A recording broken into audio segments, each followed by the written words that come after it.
నమస్తే SR7 TV news కి స్వాగతం. వర్చువల్ మహానాడుతో ఖర్చుల తగ్గింపు, ప్రజలకు చేరువగా టీడీపీ కార్యక్రమాలు. బిఎన్ కండ్రింగలో ఉత్సాహంగా నిర్వహించిన వర్చువల్ మహానాడు. తిరుపతి జిల్లా బిఎన్ కండ్రింగ మండలంలో తెలుగుదేశం పార్టీ మండల అధ్యక్షుడు వై చెంచురామానాయుడు ఆధ్వర్యంలో వర్చువల్ మహానాడు కార్యక్రమం ఘనంగా నిర్వహించారు. ఈ కార్యక్రమంలో క్లస్టర్ ఇన్ఛార్జ్ చెరుకూరి మునిచంద్రనాయుడు, మాజీ గ్రంథాలయ శాఖ చైర్మన్ తుమ్మల కన్నయ్య నాయుడు, సీనియర్ నాయకుడు ముని నాయుడు పాల్గొని మాట్లాడారు. నాయకులు మాట్లాడుతూ ఆధునిక సాంకేతికతను వినియోగించుకుంటూ వర్చువల్ మహానాడు నిర్వహించడం ద్వారా పార్టీ కార్యకర్తలు ఒకే చోట చేరకుండా కూడా సమర్థవంతంగా కార్యక్రమాలు నిర్వహించవచ్చని తెలిపారు. పెట్రోల్, డీజిల్ ధరలు భారీగా పెరిగిన నేపథ్యంలో దూర ప్రాంతాల నుంచి కార్యకర్తలు పెద్ద సంఖ్యలో ప్రయాణించడం వల్ల ఖర్చులు అధికమవుతున్నాయని పేర్కొన్నారు. ఇలాంటి పరిస్థితుల్లో వర్చువల్ విధానంలో సమావేశాలు నిర్వహించడం వల్ల కార్యకర్తలకు సమయం, ప్రయాణ ఖర్చులు ఆదా అవుతాయని, ఆర్థిక భారాన్ని తగ్గించవచ్చని నాయకులు అభిప్రాయపడ్డారు. ముఖ్యమంత్రి నారా చంద్రబాబు నాయుడు నాయకత్వంలో పార్టీ బలోపేతానికి ప్రతి కార్యకర్త కృషి చేయాలని పిలుపునిచ్చారు. దేశ అభివృద్ధి, రాష్ట్ర పురోగతికి కేంద్ర ప్రభుత్వం చేపడుతున్న పథకాలపై కూడా నాయకులు చర్చించారు. ఈ కార్యక్రమంలో క్లస్టర్ ఇన్ఛార్జీలు, కమిటీ సభ్యులు, పార్టీ కార్యకర్తలు, అభిమానులు పెద్ద ఎత్తున పాల్గొని మహానాడును విజయవంతం చేశారు. Reporting by SR7 TV news channel reporter B Ramachandraiah.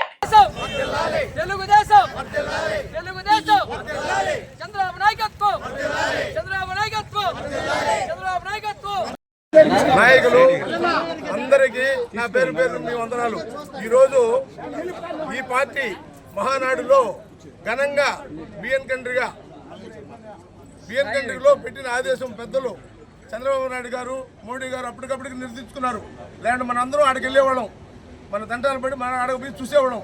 కానీ మన కార్యకర్తలు అందరూ చూడాలి, ఉన్నోళ్ళు ఉంటారు, లేనివాళ్ళు ఉండరు, అందరూ మనం ఆడ కలవలేకుండా ఉన్న లేకతో ఈరోజు మన ఊర్లో, మన గ్రామంలో ఏ మండలాల్లో ఆ మండలాలకి ఆ ప్రెసిడెంట్ల దగ్గర పార్టీ సమావేశాలు కావచ్చు, ఈ మహానాడు కావచ్చు నిర్మించారు.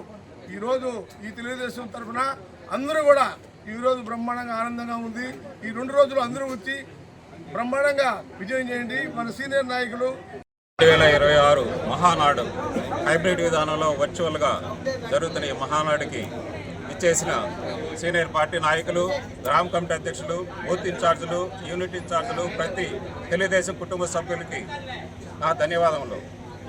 మొదటిగా అందరూ కార్యకర్తలు, నాయకులు అందరూ కలిసి జెండావిష్కరణ చేసి ఎన్టీఆర్ గారికి నివాళులు అర్పించిన తర్వాత ప్రోగ్రాంకి అందరూ వీక్షించడం జరుగుతుంది. చాలా సంతోషం. మన మండలంలో మన మహానాడు జరుపుకోవడం అనేది గర్వకారణంగా ఉంది. ఇది అనుకోని అవకాశం వచ్చింది మనకు. అందరూ ఉత్సాహంగా పాల్గొన్నారు. అందరికీ ధన్యవాదాలు. సంతోషం. సుధాకర్ నాయుడు గారు మాట్లాడతారు. మండలంలో మహానాడు వర్చువల్ మహానాడు కార్యక్రమాన్ని అందరూ కార్యకర్తలు, నాయకులు సమిష్టిగా కలిసి ఈ యొక్క మహానాడు వేడుకల్లో పాల్గొంటున్నారు. ఇప్పుడే మన ఎన్టీఆర్ గారికి జెండా ఆవిష్కరణ అక్కడ మనం మామూలుగా బిఎన్ కండింగ్లో మామూలుగా చేసే దగ్గరే అందరం కార్యకర్తలంతా కలిసి వెళ్ళి జెండా ఆవిష్కరణ చేయడం జరిగింది. తదుపరి ఇక్కడ నందమూరి తారక రామారావు గారికి నివాళులు అర్పించడం జరిగింది. గౌరవ ముఖ్యమంత్రి గారు పెట్రోల్, డీజిల్ ఎక్కువ ఇంధన పొదుపు కార్యక్రమంలో వర్చువల్గా రాష్ట్రం మొత్తం 1845 సెక్షన్లో వర్చువల్గా ఈ మహానాడు కార్యక్రమాన్ని నిర్వహిస్తున్నారు.